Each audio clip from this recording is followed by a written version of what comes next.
Do you ever wonder why some women seem to get chased, adored, protected, and prioritized without even trying, while others bend over backwards and still feel like they're being taken for granted?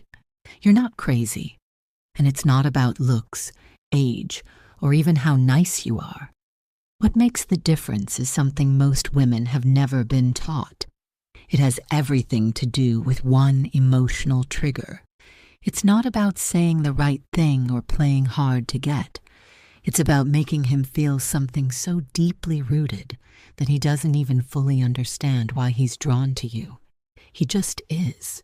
And once you activate it, the shift in how he treats you is impossible to ignore. Before I learned this, I was exhausted, emotionally, mentally, and even physically. I was doing everything I thought I was supposed to do. I was supportive and understanding. I didn't ask for too much. I was careful not to appear too emotional, too clingy, or too intense. But I kept ending up in the same pattern. He'd seem really into me at the beginning, texts, dates, effort. But then, once I started feeling secure, like maybe this was finally going somewhere, it would fade. The effort, the attention, the romance. It would just slow down until I was stuck in this quiet panic, wondering, did I do something wrong? Should I say something? Wait it out? Pretend I'm fine? And the worst part? It was always so confusing, because nothing obvious happened. There wasn't a big fight. There wasn't a deal-breaker moment. It was just a slow, emotional erosion, a quiet withdrawal that made me question my worth, my timing, and even my intuition. I started looking at myself through his eyes, wondering, was I too much? Not enough? Too available? Too hard to read? I started shrinking. And if you've been there, you know how heavy that kind of silence can feel. It's not just about missing him. It's about missing who you were before you started second-guessing yourself. You miss the woman who felt confident, fun, and flirty. The one who didn't question her texts or reread her messages 100 times. You miss feeling safe, feeling chosen, feeling like someone saw your light and wanted to stay in it. If any of that sounds familiar, I want to tell you something I wish someone had told me years ago. When a man goes cold, it's not always because he's losing interest. Often, it's because something switched off inside him. Something that was being triggered when he was showing up, but that's gone quiet now. That something is called the hero instinct. Now don't let the name throw you off. This isn't about stroking his ego or pretending to be weak. That's not what this is. The hero instinct is a deeply rooted emotional drive inside men that makes them want to step up, show up, and stay present. Not because they're being manipulated, but because they feel good around you, valued, important, needed in a way that feels meaningful, not needy, but needed. It's that quiet voice inside him that says, she sees me. Not just what I look like or what I do, but who I am when I'm at my best. It's the part of him that wants to impress you, not because he has to, but because it feels good to. It's not about control. It's about chemistry, emotional chemistry, the kind that doesn't wear off after a few weeks, the kind that makes a man crave more closeness, not less. And the truth is, this instinct doesn't just turn on by chance. It's activated, not through strategy or manipulation, but through emotional energy. The way you speak to him, the way you reflect him back to himself, the way you subtly remind him of the kind of man he wants to be. The wild part is, you could be the most successful, grounded, brilliant woman in the room and still activate this instinct in him. In fact, that's when it becomes the most powerful, because you're not asking him to fix you. You're not faking neediness or helplessness. You're reflecting a version of him that feels capable, trusted, and deeply seen. And when a man feels like that around you, he starts chasing you again, emotionally, physically, energetically.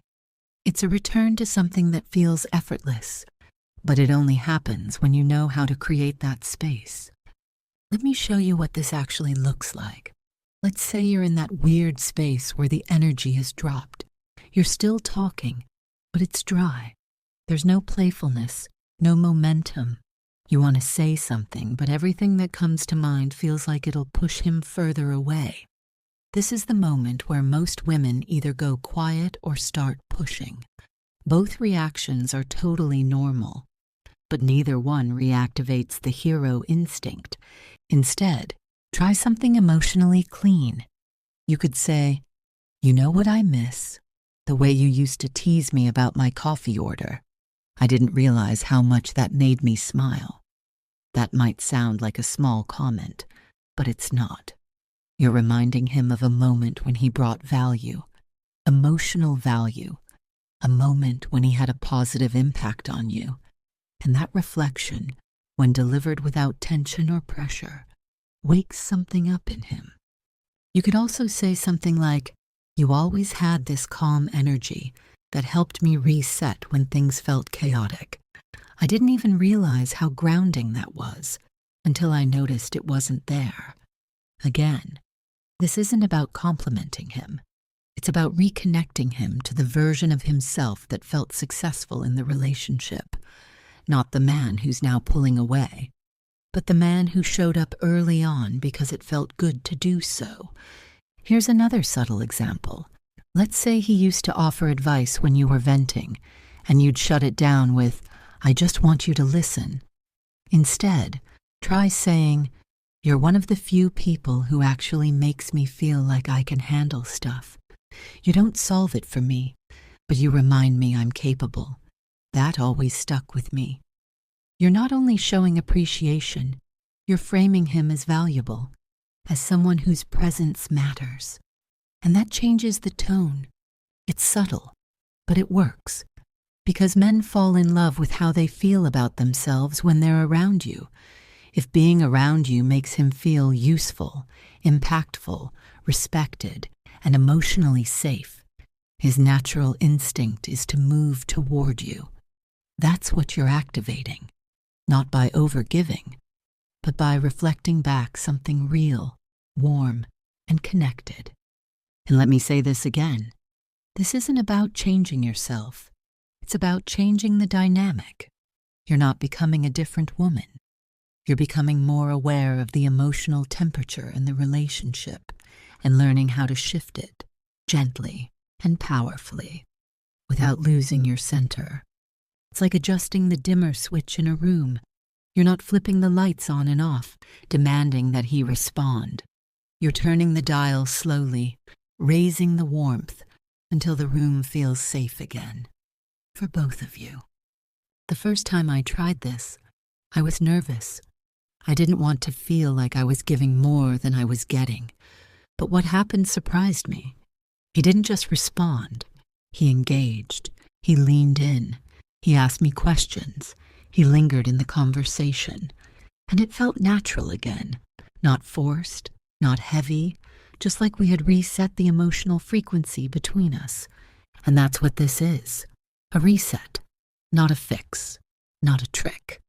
But a return to the energy that was there at the beginning, before fear and pressure and overthinking started taking over. If you're in that space right now, where the man you care about feels emotionally far away, where you feel like you're doing all the work, carrying the weight of the connection, I want you to hear this. You don't have to chase, you don't have to settle, and you definitely don't have to shrink. But you can shift the energy, starting with how you see him and how you speak to the version of him that's still capable of showing up.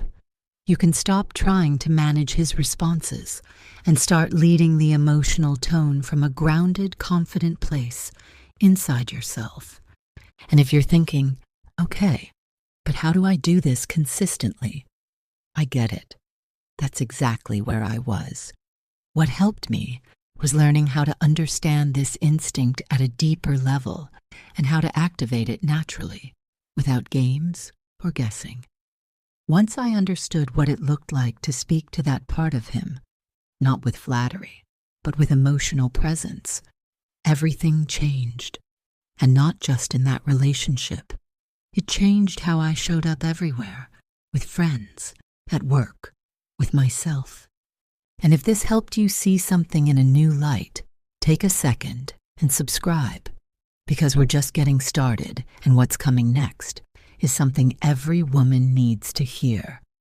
In the next video, we're going to unpack something that so many of us struggle with, but rarely talk about. Why we keep attracting emotionally unavailable men. Why those relationships feel intense at first, but always leave us feeling confused, drained, or dismissed. We'll talk about what draws us to that pattern, what makes it feel familiar, and most importantly, how to finally break it for good. If you've ever thought, why do I keep ending up here? Or, how do I stop attracting the same type of man in a different body? Then trust me, the next video is for you. Hit subscribe, and I'll see you there.